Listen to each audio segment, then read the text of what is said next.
Toda vez que eu venho à igreja para pregar, para participar da reunião, eu tenho um objetivo, eu tenho uma meta. Eu tenho que ouvir a voz de Deus. Se for para eu ir para casa, se for para eu vir à igreja e voltar para casa sem ter ouvido a voz de Deus, podia ter ficado no Facebook, mesma coisa. Se eu venho à igreja e eu não ouço a voz de Deus, o que eu vim fazer aqui? Não é? Então eu tenho essa preocupação e eu pretendo sair daqui tendo ouvido um pouco mais do que Deus tem a nos dizer. Sentados mesmo, Isaías capítulo 62. Por amor de Sião, não me calarei.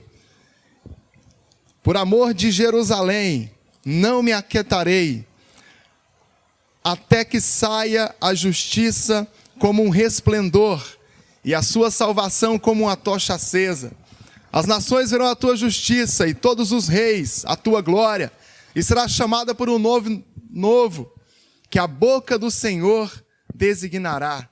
Serás uma coroa de glória na mão do Senhor, um diadema real na mão do teu Deus. Só até aqui por enquanto. Engraçado que o profeta Isaías ele é um profeta do exílio. O povo de Israel estava escravo entre os babilônios. E Isaías foi citado tantas vezes hoje nesse culto que eu fiquei pensando, Deus não precisa de mim para falar aqui, ele já estava falando.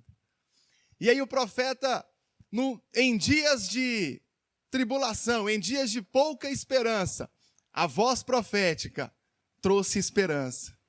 Quando não havia onde crer, o profeta disse, nós podemos crer. Quando o povo estava escravo, o profeta disse, é hora de acreditar. E é até uma característica particular dos profetas da Bíblia, que durante os períodos de maior tribulação, foi quando as maiores profecias de bênção, de prosperidade e riqueza foram proferidas.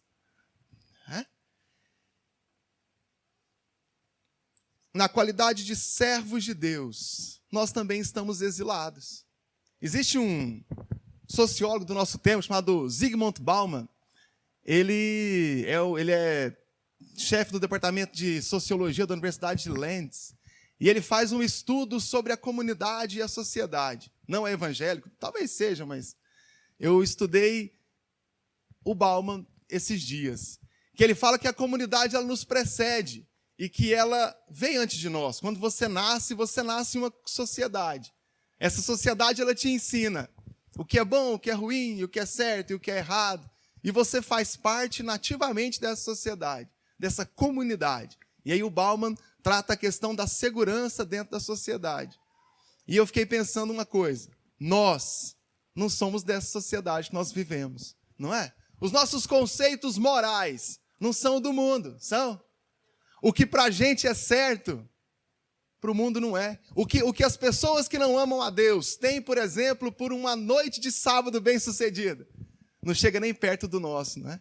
Do nosso padrão moral, das qualidades que nós apreciamos, tanto nas pessoas, nos gestos, nos hábitos, não são os nossos.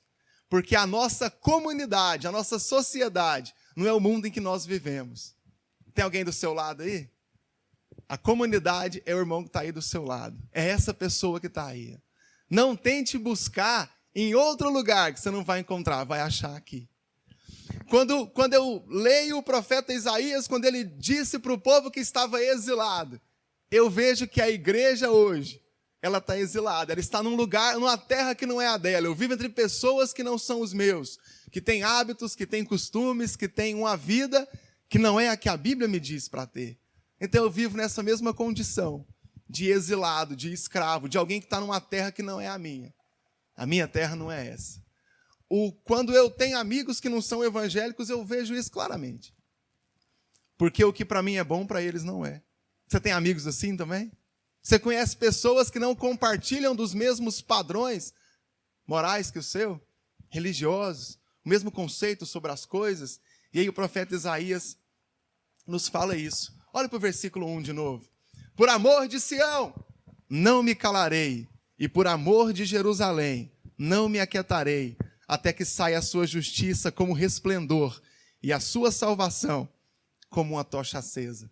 Quando eu ouço o profeta dizer que não vai se calar, eu não consigo associar a outra faixa etária, a outra classe dentro da igreja, que não sejam os jovens.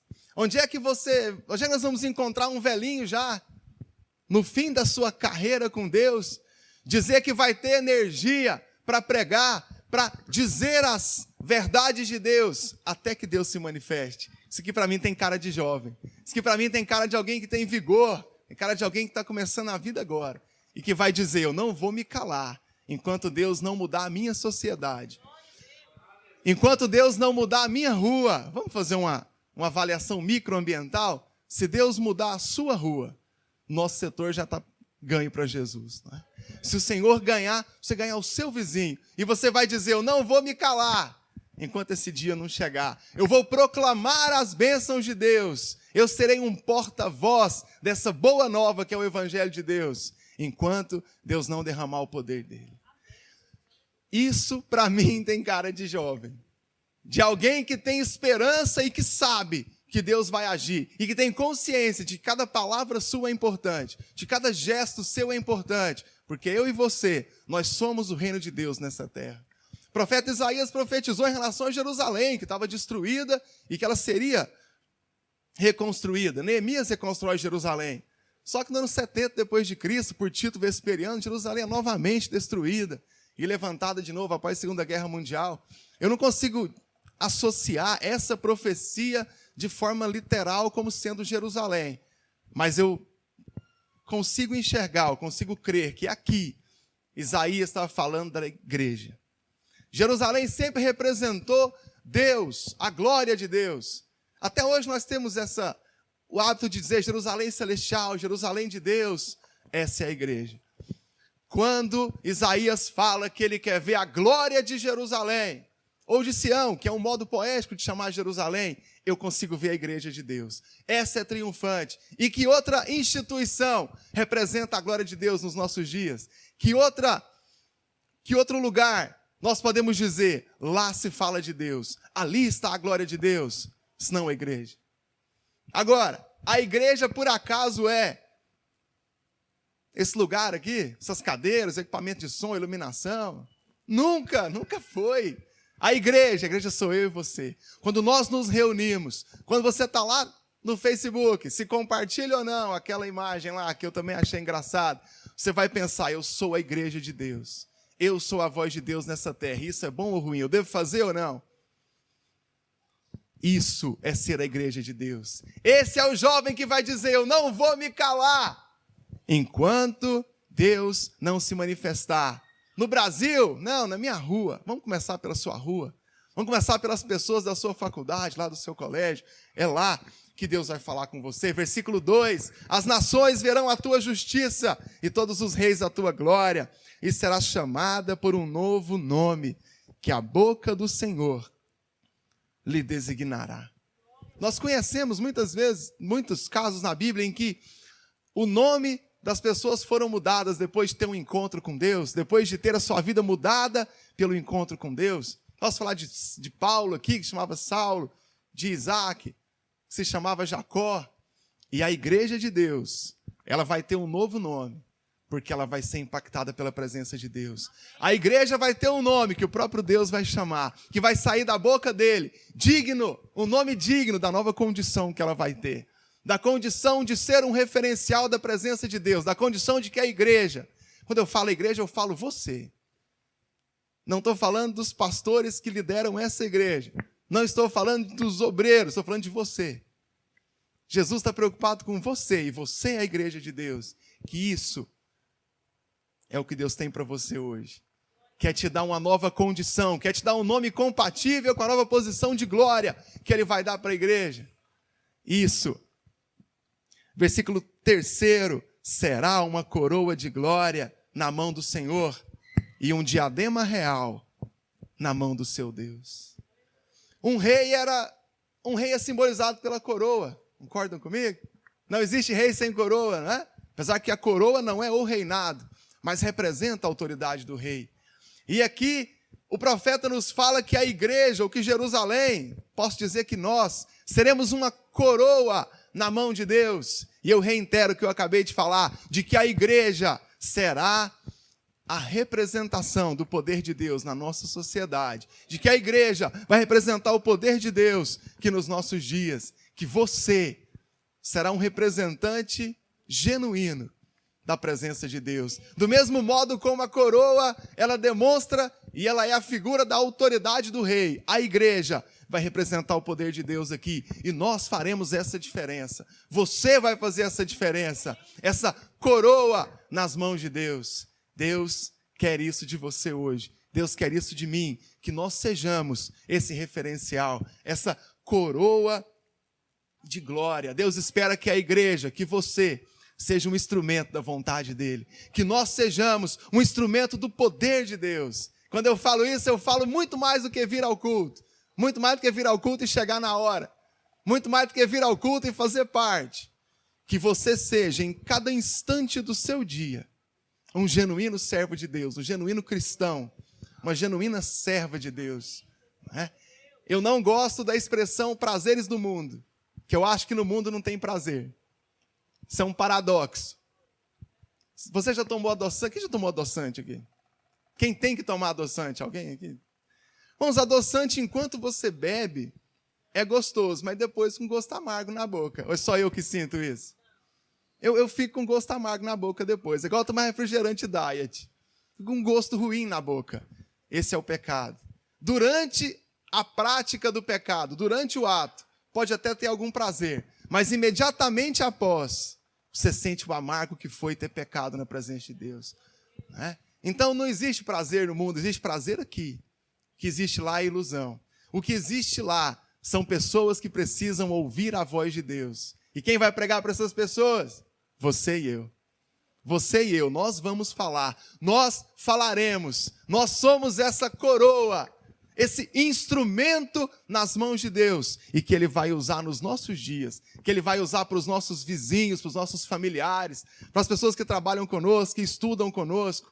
Volta para casa hoje tendo essa certeza de que você é instrumento nas mãos de Deus, de que o seu chamado aqui é ser um porta-voz da glória de Deus. Olha para esse versículo aqui, versículo 3, serás uma coroa de glória na mão do Senhor e um diadema real na mão do seu Deus. Aí alguém pode me perguntar assim, mas eu não sou graduado em teologia. Desde quando tem que ser graduado em teologia para falar das misericórdias de Deus? Eu não sou obreiro. Seja um instrumento nas mãos de Deus, seja alguém que fala com autoridade. E eu quero ir mais longe. Não ser alguém que fala, ser alguém que age como quem serve a Deus. Essa é a diferença.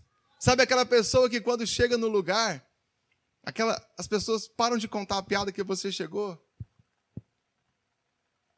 Esse é um cristão genuíno, em que a presença dele impõe respeito às outras pessoas. Essa pessoa, esse irmão, essa irmã, está cheio do poder de Deus. Esse é um instrumento nas mãos de Deus. Esse é capaz de mudar os corações. Se nós nos calarmos, a igreja vai perder o seu brilho. Se eu assumir a responsabilidade de ser esse instrumento nas mãos de Deus, não tem para o diabo nesse mundo, não. Não tem tribulação que é capaz de nos vencer. Não tem perseguição capaz de impedir o avanço daqueles que amam a Deus. Pelo contrário, eles vão ter que sair da frente correndo, porque o povo de Deus vai passar. Não foi assim quando Josué entrou em Jericó? Quem teve perna correu. Porque era a hora de Deus demonstrar o poder dele lá. E isso vai acontecer aqui em nome de Jesus. Capítulo 64, avança comigo, ainda em Isaías, capítulo 64. Eu não tenho nada contra os cursos de autoajuda. Eu até acho que é autoajuda mesmo. Aquele que escreve o livro, que ministra a palestra, esse é muito ajudado pela autoajuda. Porque para mim existe uma autoajuda, é o poder de Deus. Não sou contra os avanços da psicologia, acho muito importante, mas jamais vai superar o poder de Deus na vida de alguém. Não é? Jamais. Técnica alguma de motivação é melhor do que ser cheio do Espírito Santo, do que ser cheio do poder de Deus. Nada supera isso. Nada. E quando nós estamos tristes, quando eu estou triste, de vez em quando eu fico jururu também, Eu fico triste, eu fico pensando, eu preciso que o Espírito Santo invada o meu coração. Porque quando ele entrar, não tem doença, não tem crise financeira, não tem perspectiva ruim de futuro. Existe a presença de Deus dentro de mim e ela vai superar tudo. A presença de Deus é capaz de destruir os nossos inimigos. A presença de Deus pode nos dar forças onde você nem sabia que tinha. Lá ela vai colocar. E esse avivamento, que é muito mais do que eu falar em línguas aqui no culto, embora para cá assistir o Zorra Total. Não é isso que eu estou falando. Estou falando de avivamento. Estou falando de quando você não consegue parar de pensar na presença de Deus. Estou falando quando a leitura da palavra te chama a atenção. Quando você deixa qualquer música para ouvir uma que adora a Deus.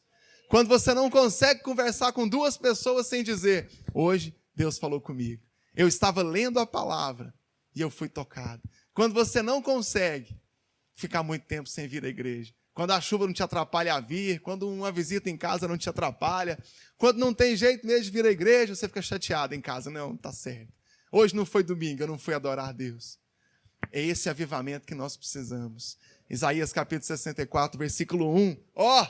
Se fendessem os céus e descesses, se os montes tremessem na tua presença, como quando inflama os gravetos, como quando faz ferver as águas para fazeres notório o teu nome e os teus adversários, de sorte que as nações tremessem da tua presença. Isaías olhava para o povo escravo. Escravo não tem dia de folga, 13º, fundo de garantia, PIS, o que mais? O que mais nós recebemos aí de... Não tem nada disso, não tem seguro social, não tem nada. Não tem quinquênio, não tem nada disso, carteira assinada, bônus, comissão pela venda, não tem nada.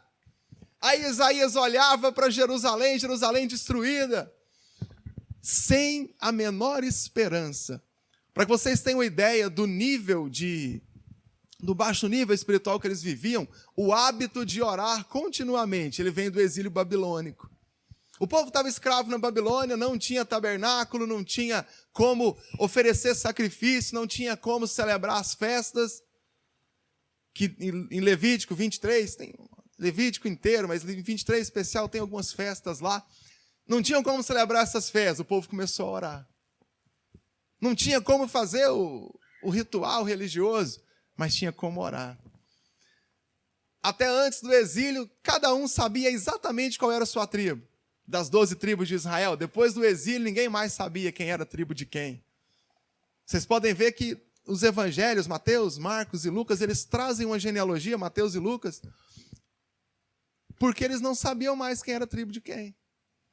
Para que vocês tenham uma ideia do que foi viver durante o exílio. Sem contar que sobre escravidão eu não preciso exemplificar muito, nem explicar demais, né? Só dizer que era escravo, todo mundo já entendeu a dificuldade que eles viviam. Ao invés de Isaías começar a profetizar que era hora de Deus levantar soldados para derrotar os babilônicos, ao invés de Isaías começar a profetizar que o povo tinha que ficar rico, ao invés de Isaías profetizar que era hora de fugir escondido à noite para algum lugar, Isaías fala isso aqui, 64, versículo 1, se fendesse os céus e descesse. O que o povo de Deus precisa é da presença de Deus. Quando não tinha onde ter esperança.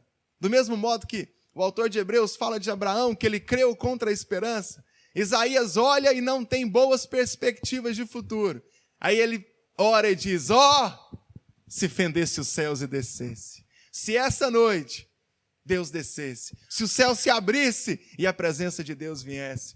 Não por profecia, por um profeta, ele era o profeta aqui, estava profetizando. Não pela palavra escrita, o povo já tinha a palavra. Ele queria a presença marcante de Deus. Não por intermédio de ninguém, o próprio Deus. E que ele mesmo profetiza que vai chegar, né? Lá no capítulo 52, 53, que ele fala de Jesus, que é o próprio Deus que virá. Mas aqui ele quer aquela presença de Deus. Ele quer que o próprio Deus se manifeste e mostre que ele é Deus nos céus. Não para Isaías já cria, mas era para os outros. Lembra de Elias, quando ele ora e diz, mostre que o Senhor é Deus nos céus e que sobre a sua palavra eu fiz todas essas coisas. Segundo Reis 18, quando ele faz o desafio diante dos profetas de Baal. Elias quer que Deus faça um sinal para os outros. Eu fico muito triste quando eu vejo um crente velho já, 20 anos de conversão, e ele quer um sinal de Deus para ele. Irmãos, creia. Peça um sinal de Deus para quem ainda não crê. Eu já creio em Deus. E aí ele fala, se fendesse os céus e descesse, se os montes tremessem na sua presença, como quando o fogo ilumina os gravetos, como quando faz ferver as águas para fazeres notório o teu nome aos teus adversários. Aqui o versículo 2 fala de gravetos, fala da água fervendo. Um graveto, uma folha seca, quando tem um fogo, ele não tem condições de não se queimar, né? Queima imediatamente. Tem até aquela expressão, fogo de palha, aquele fogo que pega de repente e acaba logo. Quando você coloca uma água no fogo, no caldeirão, a água vai ferver. Ela não tem condições de não ferver, ela não pode reivindicar que isso não aconteça. Do mesmo modo, os montes vão tremer quando a presença de Deus chegar. É isso que ele está dizendo aqui, que do mesmo modo como um graveto é queimado imediatamente pelo fogo, os montes vão tremer quando Deus abrir os céus e descer. Quando Deus abrir os céus e fizer a diferença nos nossos dias. Eu estou falando desse avivamento, estou falando desse fogo que vem de Deus e é capaz de tremer a terra em que nós estamos. Ela vai tremer, não é? O vento vai e o vento vem. O furacão Katrina passou semana passada em Nova York. Ainda bem que não deu certo de eu ir para lá, né? E o Katrina passou. Os montes ficaram onde estão. Mas quando a presença de Deus vier, igual Isaías está pedindo aqui, não vai ficar parado, não. Esse monte vai tremer. Essa nossa terra vai tremer em nome de Jesus, porque Deus vai derramar o poder dele aqui. Eu não posso ouvir essa palavra, fechar minha Bíblia e voltar para casa e pensar, foi razoável. Eu preciso pensar que essa presença de Deus ela não é para o culto, de que essa ação de Deus, ela não é durante a reunião, ela é lá em 1 Coríntios, abre sua Bíblia comigo, eu quero terminar aqui, 1 Coríntios capítulo 10 e o versículo 31, abra sua Bíblia comigo, 1 Coríntios capítulo 10 e o versículo 31.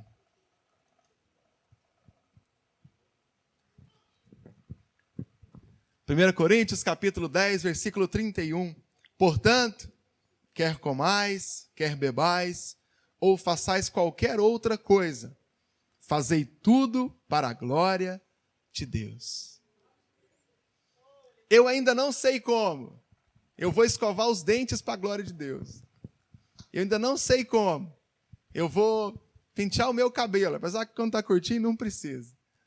Eu não sei como. Eu vou andar com meu filho na rua para a glória de Deus. Do mesmo modo como aqui eu consigo rasgar o meu coração e adorar a Deus. Mas uma coisa eu sei, cada passo do meu dia deve ser para a glória de Deus. Cada ação que eu tiver deve deixar bem claro que quem manda na minha vida é Deus. De que essa presença que impacta os corações, ela está em mim. De que nós temos intimidade com Deus. E eu faço esse convite para você, que pense quais ações você pode ter que representam um servo genuíno de Deus. Quais ações você deve praticar e que a glória de Deus vai se manifestar. Não estou dizendo para você que nós temos que competir com esse mundo. Até eu falei sobre os prazeres do mundo. O prazer do mundo não existe, são paradoxos. Existe lá uma grande mentira. E o que nós temos aqui é a boa, perfeita e agradável vontade de Deus para a minha vida e para a sua. E sermos cheios desse Espírito Santo e estarmos prontos para qualquer hora deixar bem claro para quem for que o poder de Deus habita nos nossos corações, de que a presença de Deus está nos nossos corações e que nós seremos tomados por essa presença. Onde você estiver, seja lá com quem você falar, ele vai perceber que da sua boca a palavra é diferente, que nos seus olhos o olhar é diferente, porque você está aguardando o dia em que o céu vai abrir e a presença de Deus vai assumir esse lugar, vai assumir os nossos corações e nós seremos cheios dessa presença. Amém? Vamos ficar de pé, eu quero orar com vocês, vamos orar juntos. Vamos orar para que essa presença marcante de Deus esteja conosco, para que esta glória que o Senhor tem se manifeste aqui essa noite. Vamos orar juntos. Pai, os nossos corações estão abertos nessa noite, porque nós queremos sentir esse poder. como Jó disse, que ouvia falar de Deus, mas agora conhecia. Nós queremos conhecer ao Senhor essa noite. Nós queremos ser cheios do seu Espírito Santo. Nós queremos abrir a nossa boca e profetizar, porque nós somos jovens e o Senhor nos deu este mundo. O Senhor nos deu para ganhar para o Senhor, para ser um referencial da sua presença nos nossos dias. Pai, fala aos nossos corações, toca-nos essa noite, para que sejamos tomados por essa presença, sejamos de igual modo cheios do Senhor, tomados pelo Senhor, prontos para desafiar os nossos inimigos e vencer em nome de Jesus, e sermos tomados pelo Senhor, Pai, pela sua glória.